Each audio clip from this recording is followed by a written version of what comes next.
Hey Liam, it's so great to see you. How are you doing? I'm great, Emma. Today's topic is really interesting, isn't it?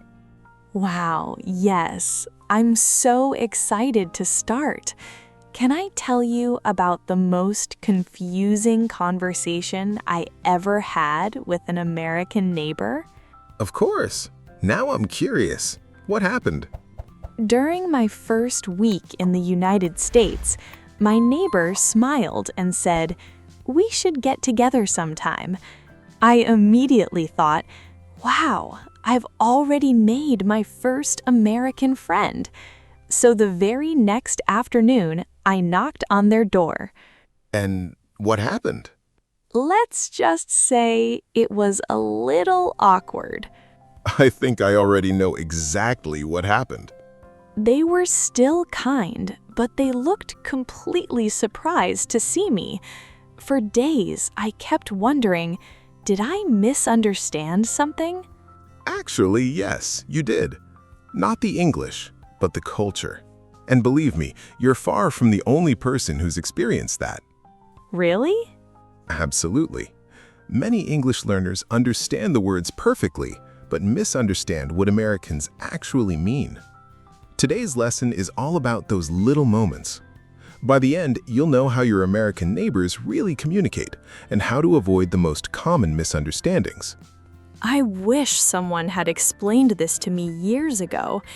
What did my neighbor actually mean by that then? I honestly thought they were inviting me over.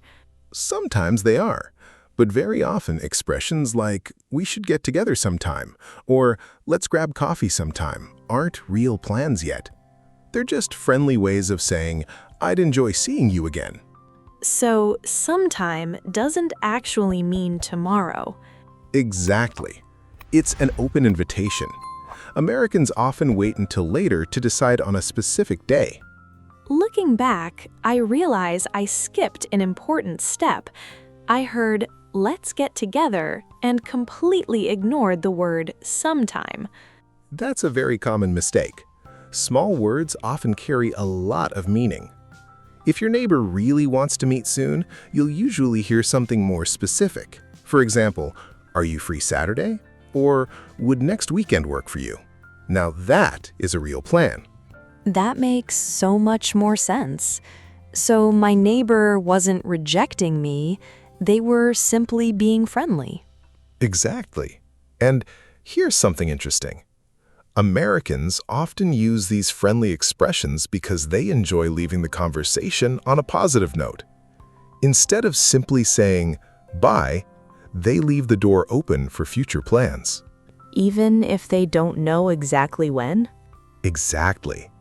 Think of it as saying, "I'd like to see you again someday," not "come over tomorrow afternoon." I have to admit, it's a bit embarrassing, but that is very different from what I expected. Every culture has little habits like that. Once you recognize them, conversations become much easier to understand. You know what's funny? After that happened, I started paying much more attention to the way Americans spoke, and I noticed they say, "we should do this again," all the time. They really do. After having dinner, playing tennis, meeting at a barbecue, you'll hear it everywhere.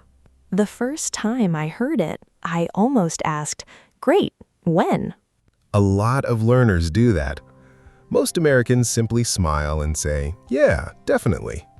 If they really want to make plans right away, they'll add something like, "How about next Friday?" Or "Let's check our schedules." That's when it becomes a real invitation. It's amazing how one little word or phrase can completely change the meaning. Exactly. And that's why learning culture is just as important as learning vocabulary. Sometimes every word is familiar, but the message isn't. Wait, has anything like that ever happened to you? Actually, yes. Years ago, one of my neighbors said, "Stop by any time." I smiled and thanked them, but then I started thinking, do they really mean any time? That's exactly what I would have wondered. A few days later, I realized something. In American English, stop by any time usually just means you're always welcome. It doesn't mean ring my doorbell at any random hour. I'm glad you clarified that. Being welcome doesn't mean ignoring someone's privacy. Most neighbors appreciate a quick text message first, or at least visiting at a reasonable time. So even friendly cultures still have boundaries? Can I tell you something else I noticed? My neighbors always smiled and always waved, but sometimes we only talked for 30 seconds. That's another common cultural misunderstanding. Many Americans believe you can be an excellent neighbor without necessarily becoming close friends. Really? Absolutely. You can have warm conversations, help each other occasionally, wave every morning, and still completely respect each other's personal lives. So being friendly doesn't always mean being close. Exactly. It's a different kind of relationship, one built on kindness, respect, and small everyday interactions. I actually like that. There's no pressure. Exactly. And over time, some of those small conversations naturally grow into real friendships, while others remain simple, neighborly chats. Both are completely normal. If someone has just moved into an American neighborhood, what's the first thing you'd recommend? Honestly, don't worry about sounding perfect. Smile, say hello, be approachable. That's already a wonderful start. So I don't need to have an impressive conversation prepared? Not at all. Imagine you're checking your mailbox and your neighbor walks by. A simple, "Hi, how's it going?" with a smile is more than enough. That actually takes a lot of pressure away. I think many English learners believe they need to speak perfectly from the very first conversation. And that's one of the biggest myths. People usually remember how you made them feel, not whether every sentence was grammatically perfect. Kindness leaves a much stronger impression than perfect English. I really like that. It makes speaking feel much less stressful. Exactly, because the goal isn't giving a perfect performance, it's making a genuine human connection. I already feel like I'm looking at these conversations in a completely different way. And we're only getting started.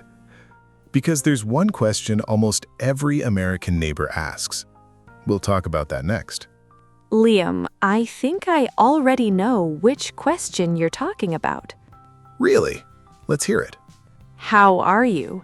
I've heard that question hundreds of times, but I still never know how much I'm supposed to say. You're definitely not alone. Can I guess what happened the first time someone asked you? You gave an honest answer. A very detailed answer. That's exactly what I did. My neighbor asked, "How are you?" and I started talking about work, being tired, missing my family, everything that had happened that week. And how did your neighbor react? They smiled politely, but I could tell they weren't expecting such a long answer. I kept thinking, why did they ask if they didn't want to know? That's one of the biggest cultural surprises for English learners. In many everyday situations, "How are you?" is simply another way of saying hello. So it isn't always a real question. Sometimes it is, but very often it's simply a friendly greeting, especially when you're passing someone on the sidewalk, checking your mailbox, or seeing your neighbor while taking out the trash. So how do I know when someone actually wants to have a real conversation? Great question. Usually, they stay. Stay? Yes. Think about it. If your neighbor keeps walking while saying, "Morning, how are you?" they're probably just being friendly. But if they stop, turn toward you, or ask another question, that's usually an invitation to keep talking. So body language tells me just as much as the words. Sometimes even more. Americans often communicate with their posture, their smile, and how much time they choose to spend. That's interesting. I was paying attention only to the English. I wasn't paying attention to the person. Exactly. Real conversations are never just words.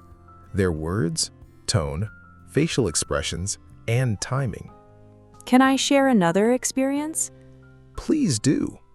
One afternoon, I got home and couldn't find a package I'd been waiting for. I started looking everywhere. A few minutes later, my neighbor walked over carrying the box.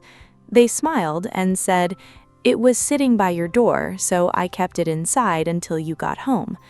I was honestly so surprised. That's a wonderful example. Good neighbors often look out for one another, especially when it comes to deliveries. I kept thanking them over and over. And they probably said, "No problem," or "Happy to help." That's exactly what they said. Small acts like that are very common. They're not trying to make a big impression, they're simply being considerate. It made me feel much more welcome. That's the exact goal. Sometimes kindness is communicated through actions much more than words. There's something else I've always noticed. Americans apologize a lot, even when something isn't really their fault. That's true. Imagine you're both walking through a doorway at the same time. One person steps aside and says, "Sorry," even though nothing actually happened. I've seen that so many times. Also, there's one topic Americans seem to love talking about: the weather. That's so true. I used to think, why is everyone talking about the weather? Because it's easy. Everyone is experiencing it, nobody has to agree or disagree, and it's just a comfortable way to begin talking. So, when someone says, "Beautiful day, isn't it?" they're not actually giving me a weather report. Exactly. They're just opening the door to a friendly conversation. That's actually kind of smart. Can I ask about something a little different? What if you are the noisy neighbor? That's a good question. Imagine you're having friends over for dinner, and the music is a little louder than usual. Many Americans appreciate a simple message beforehand. Something like, "Hey, just wanted to let you know we're having a few friends over tonight. We'll keep it reasonable." Really? Just sending that message makes a difference? A huge difference. People appreciate being informed. It's a simple gesture that shows a lot of respect. That's something anyone can do, even with basic English. Exactly. Sometimes one polite sentence avoids a misunderstanding before it even happens. Liam, you know what I've learned today? Almost every awkward moment I had with my neighbors came from misunderstanding the situation, not from misunderstanding the English. That's such an important realization. Words matter, but context matters even more. It's almost like learning two languages at the same time, English and American culture.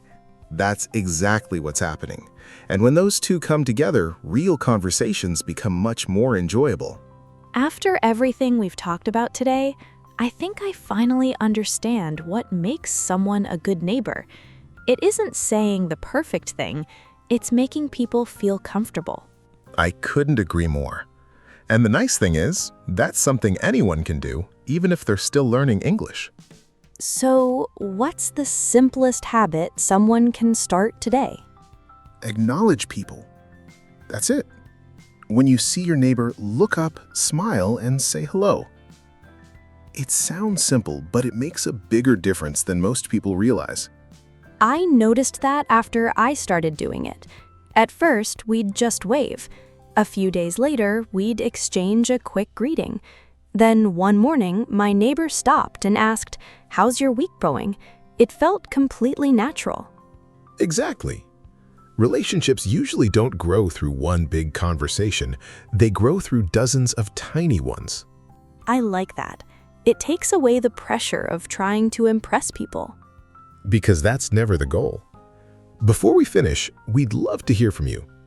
What's the most surprising thing you've learned today about American neighbors or American culture? Tell us in the comments. We read your comments every week, and your experiences often inspire our future lessons. And if you've ever had a funny or awkward conversation with someone in English, share that too. Chances are someone else has experienced exactly the same thing. Learning becomes much easier when we realize we're not alone. Today, we learned what American neighbors really mean during everyday conversations. But here's what usually happens next. You finally understand the culture, then your neighbor starts speaking naturally, and suddenly everything sounds too fast. Oh, I know that feeling. So what should I do when that happens? If that's ever happened to you, don't miss our next lesson right here on the screen. Fast English? Train your brain. You'll discover the real reason why your brain keeps translating every single word while people are still talking, and learn one simple habit change that makes fast English feel much easier to understand. Click right now to join us in the next video and discover how to stop translating in your head. Thank you so much for spending time with us today. Keep learning, Keep connecting. and we'll see you in the next lesson. Bye.